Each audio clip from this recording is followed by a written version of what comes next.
एक समय की बात है, नारद मुनि के मन में भगवान विष्णु के दर्शन करने की इच्छा हुई। तब स्वर्ग से वैकुंठ के लिए चल दिए। नारद मुनि को वहां पर भगवान विष्णु के दर्शन हुए। विष्णु अपने हाथों में शंख, चक्र, गदा और कमल लिए हुए अति सुंदर दिख रहे थे। उस समय भगवान विष्णु और उनकी अर्धांगिनी देवी लक्ष्मी एक दूसरे के साथ हास विलास कर रहे थे। नारद मुनि को आते देख देवी लक्ष्मी उस स्थान से उठकर चली गई। जब देवी लक्ष्मी भवन में चली गई तो नारद मुनि ने भगवान विष्णु से पूछा, प्रभु देवी लक्ष्मी मुझे देखकर इस तरह अपने भवन में क्यों चली गई? मैं कोई नीच व्यक्ति तो नहीं, मेरी समस्त इंद्रियों मेरे वश में है। मैं किसी पर भी कुदृष्टि नहीं डालता, फिर देवी लक्ष्मी अंदर क्यों गई? नारद की बातें सुनकर भगवान विष्णु कहते हैं, देवर्षि माया को जितना बड़ा कठिन है, सनक आदि मुनियों के लिए भी इस माया को जीतना असंभव है। फिर नारद और अन्य मुनियों की गणना ही क्या है? माया किसी भी समय मनुष्य की बुद्धि हर सकती है। इसी कारणवश देवी लक्ष्मी उठकर भवन में चली गई। देवर्षि नारद ने कहा, प्रभु मैंने माया को जीत लिया है, माया मुझ पर कोई प्रभाव नहीं डाल सकती। मैं सदा ही सदाचार का पालन करता हूँ। नारद की बातें सुनकर भगवान विष्णु मुस्कुराए और कहने लगे, नारद ये बात तुम किसी के सामने भी नहीं कहना, क्योंकि माया को जीतना कठिन है। माया सदा प्राणियों को भ्रम में डालती रहती है। काम, क्रोध, मद, मोह, मत्सर और लोभ इसके ही रूप है। इतना कहकर भगवान विष्णु चुप हो गए। तब देवर्षि नारद कहते हैं, प्रभु मैं आपकी इस माया का स्वरूप देखना चाहता हूँ। यदि आप मुझ पर प्रसन्न हैं तो कृपया मुझे अपनी इस माया का वास्तविक रूप दिखाइए, क्योंकि इसे देखने और जानने की उत्कंठा मेरे मन में उत्पन्न हो गई है। इसीलिए आप उस माया को दिखाकर, समझाकर मेरे मन को शांत कीजिए। नारद की यह प्रार्थना सुनकर भगवान विष्णु कहते हैं, नारद माया तो सर्वव्यापी है, वह त्रिगुणात्मिका है, समस्त जीवों में रहती है। यदि तुम उसे देखना चाहते हो तो चलो मेरे गरुड़ पर सवार हो जाओ, मैं तुम्हें मेरी माया के दर्शन कराता हूँ। इतना कहकर भगवान विष्णु स्वयं ही अपने गरुड़ पर बैठ गए और उनके पीछे नारद भी बैठ गए। भगवान विष्णु का आदेश पाते ही गरुड़ ने उड़ना आरंभ कर दिया। भगवान विष्णु जिस दिशा को दिखाते गरुड़ उसी दिशा में चले जाते। ऐसे अनेक वनों, नदियों, पर्वतों, नगर, छोटे छोटे गांव और जंगलों में घूम रहे प्राणियों को देखते हुए भगवान विष्णु नारद जी के साथ कन्याकुब्ज पहुँचे। कन्याकुब्ज में एक बड़ा सुंदर सरोवर था। भगवान विष्णु और नारद सरोवर के समीप गए। दोनों ही गरुड़ के ऊपर से उतर गए और उस सरोवर के पास भ्रमण करने लगे। कुछ समय बाद भगवान विष्णु ने नारद जी से कहा, नारद तुम अभी सरोवर में जाकर स्नान करो। भगवान विष्णु की यह बात सुनकर नारद जी अपनी वीणा भगवान विष्णु के पास रखकर सरोवर में गए और स्नान करने लगे। स्नान करते वक्त नारद ने उस सरोवर में डुबकी लगाई और ऊपर उठे। सरोवर में डुबकी लगाकर उठते ही नारद ने देखा कि उनका शरीर स्त्री का हो गया है। दूर खड़े भगवान विष्णु नारद को देखकर मुस्कुरा रहे थे। स्त्री बनने के बाद नारद की अपनी पूर्व स्मृति भी चली गई। तब भगवान विष्णु नारद की वीणा लेकर वहां से गरुड़ पर बैठकर चले गए। स्त्री बने हुए नारद सरोवर के किनारे बैठकर अपने पुरुष होने और स्मृति खोने के कारण विचार करने लगे। मैं कौन हूँ, अब मुझे क्या करना चाहिए, कहाँ जाऊँ? स्त्री रूपी नारद ऐसा विचार कर रहे थे। उस समय सरोवर के तट पर तालध्वज नाम के एक राजा अपनी सेना सहित पधारे।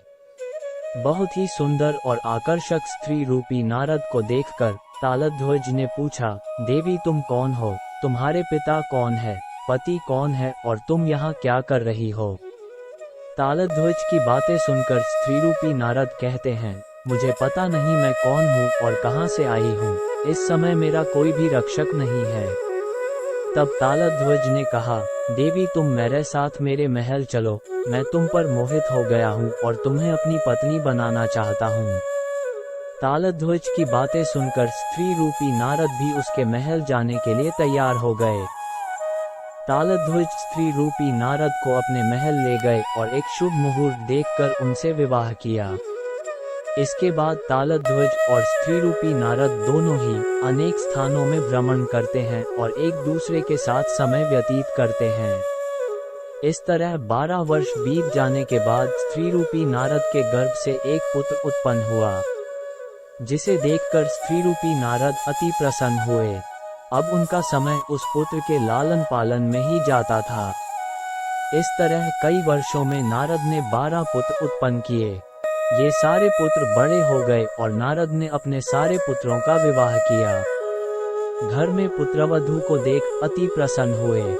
उस समय नारद अपने वास्तविक रूप को पूरी तरह से भूल गए थे।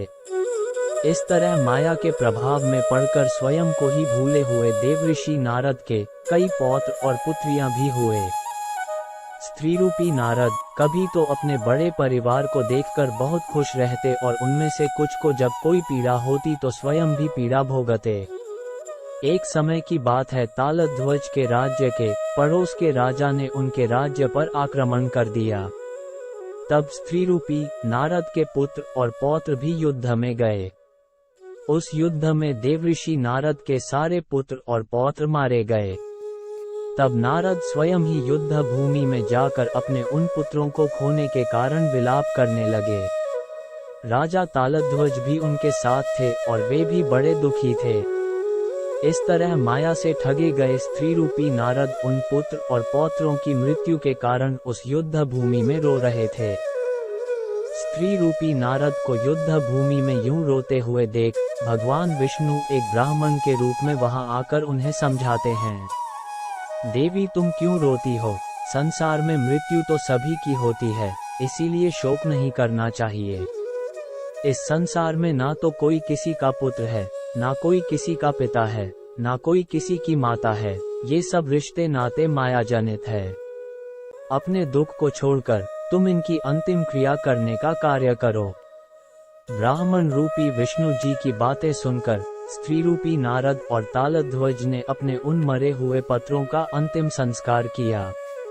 उसके बाद ब्राह्मण रूपी विष्णु जी ने कहा, देवी, अब तुम अपने पुत्र और पौत्रों की आत्मा की शांति के लिए तीर्थ में जाकर स्नान करो। ऐसा कहकर भगवान विष्णु स्वयं आगे होकर स्त्री रूपी नारद और तालध्वज को उनके संबंधियों के साथ पुण्य तीर्थ में ले जाते हैं। पुण्य तीर्थ में एक बड़ा सरोवर था। ब्राह्मण रूपी विष्णु जी स्त्री रूपी नारद से कहते हैं, देवी, अब तुम इस सरोवर में स्नान करके अपने पुत्र और पौत्रों की आत्मा के शांति के लिए पूजा करो। देवी, तुम अपने इन पुत्र और पौत्रों के लिए शोक मत करो।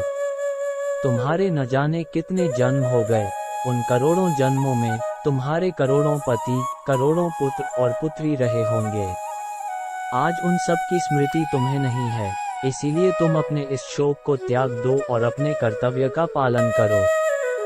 ब्राह्मण रूपी विष्णु की बातें मानकर स्त्री रूपी नारद स्नान करने के लिए उस सरोवर में जाते हैं और पूजा करते हैं। उस सरोवर में स्त्री रूपी नारद डुबकी लगाते हैं और जब उठते हैं तो वह स्वयं को पुरुष रूप में पाते हैं। धीरे धीरे उनकी स्मृति भी वापस आ जाती है। सरोवर से बाहर आने के बाद नारद को वहां पर भगवान विष्णु के दर्शन होते हैं, जिन्हें देखकर वह अति प्रसन्न हो जाते हैं। जब राजा तालध्वज देखते हैं कि उनकी पत्नी के स्थान पर सरोवर से कोई एक पुरुष निकला, तो वह विष्णु जी से पूछते हैं, प्रभु, मेरी पत्नी कहाँ चली गई? विष्णु जी कहते हैं, तालध्वज, इस संसार में कोई किसी का नहीं है। जिस तरह वह स्त्री तुम्हें सरोवर के पास मिली थी, उसी तरह सरोवर के पास ही तुमसे बिछड़ गई। इसीलिए तुम उसे भूल जाओ और भगवान के ध्यान में लग जाओ। भगवान विष्णु की बातें मानकर तालध्वज अपना राज्य छोड़कर जंगल में चले जाते हैं। सरोवर से पुरुष रूप धारण करके बाहर निकले हुए नारद को भगवान विष्णु मुस्कुरा कर कहते हैं, नारद, अब तुम्हें मेरी माया के दर्शन हो गए। तुमने देखा कि मेरी माया कितनी बलवान है। अब मुझे विश्वास है कि माया को देखने की जो तुम्हारे मन में इच्छा जागी थी, वह पूर्ण हो गई। मैं अब वैकुंठ जा रहा हूँ। तुम चाहो तो मेरे साथ वैकुंठ आ सकते हो या अपनी इच्छा के अनुरूप कहीं और जा सकते हो। निर्णय लेने के लिए तुम स्वतंत्र हो। भगवान विष्णु की बातें सुनकर नारद कहते हैं, प्रभु आपने मुझे माया के दर्शन कराया, इसीलिए आपका बहुत धन्यवाद। इस समय मैं ब्रह्मलोक जाना चाहता हूँ, आप वैकुंठ जाइए। तब भगवान विष्णु वैकुंठ चले गए और नारद जी ब्रह्मलोक को गए।